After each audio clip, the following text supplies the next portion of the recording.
foolish monkey. There lived a brave prince named Abhyuday. One day he went out for hunting. He saw a monkey being chased, but the prince killed the leopard and saved the monkey's life. Little he did know that the monkey was very foolish. The monkey followed him to his castle to return the prince's favor.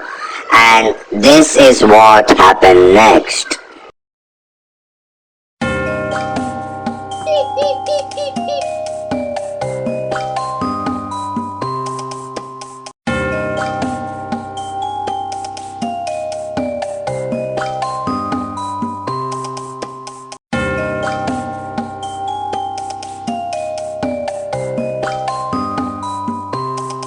Three weeks later.